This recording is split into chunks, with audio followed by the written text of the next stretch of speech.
l'eau aurait une mémoire.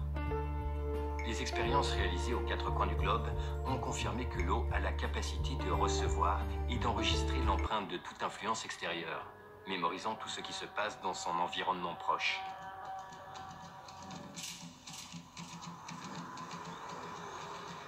Toute substance qui entre en contact avec l'eau y laisse donc une trace.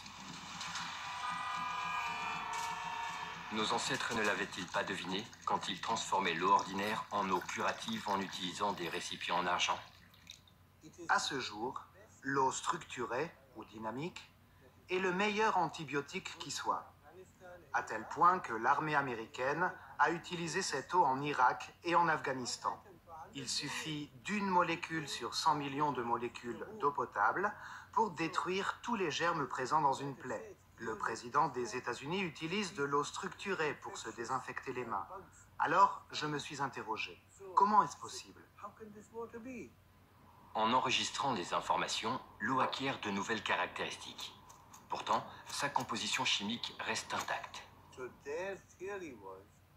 Dans un premier temps, on s'est penché sur la composition chimique de l'eau. Mais à la surprise générale, cela n'a abouti à rien. Car la composition chimique importe bien moins que sa structure. Quand on parle de la structure de l'eau, on parle de l'organisation de ses molécules, de la façon dont les molécules de l'eau s'agroupent entre elles. Ces agrégats d'atomes sont appelés clusters, et les scientifiques ont supposé que les clusters agissent en quelque sorte comme les cellules de la mémoire, où l'eau enregistre ce qui l'entoure, telle une bande magnétique.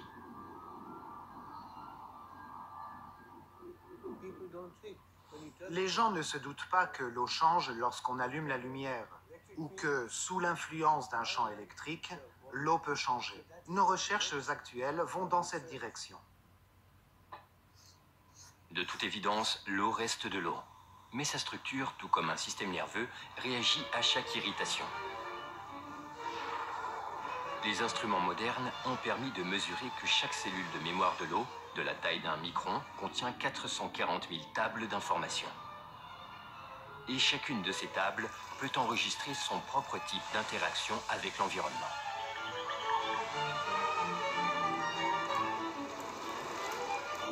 Si on considère un cluster comme un agrégat de molécules spécifiques, alors sa durée de vie est courte. Mais si on le considère comme une structure, que les molécules peuvent quitter et réintégrer à loisir, sa durée de vie s'en voit largement accrue. Et c'est justement cette stabilité de la structure du cluster qui a confirmé l'hypothèse de la capacité de l'eau à enregistrer et à stocker des informations. Peut-être que l'eau est une sorte de disque dur rempli d'informations, unique en son genre. Nous devons connaître son organisation. C'est comme un alphabet. Si je vous présente un nouvel alphabet, vous ne pourriez pas comprendre de mots ni de phrases structurées, parce que vous ne reconnaîtriez même pas ces lettres.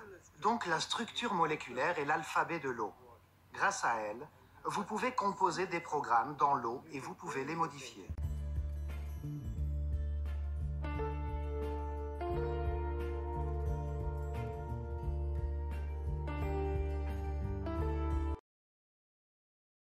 Suisse, Belgique, Autriche, Allemagne, Pays-Bas, France, Luxembourg et Poughkeepsie, et faisaient tous partie de l'Empire romain. Ce n'est pas le cas de Poughkeepsie, car ça c'est à New York. La taille des objets varie de 2,5 cm à un peu plus de 10 cm. Certains datent de la 2e ou 3e année de notre ère. Les Romains avaient l'habitude de tenir des registres, mais aucun n'a été trouvé pour les dodécaèdres. Les chercheurs ont cependant quelques théories. Le dodécaèdre pouvait être un dé, un jouet d'enfant, un chandelier, une simple décoration, un appareil de mesure sur le champ de bataille ou un instrument astronomique, entre autres. Les experts en histoire romaine n'ont eux aucune idée de leur utilité.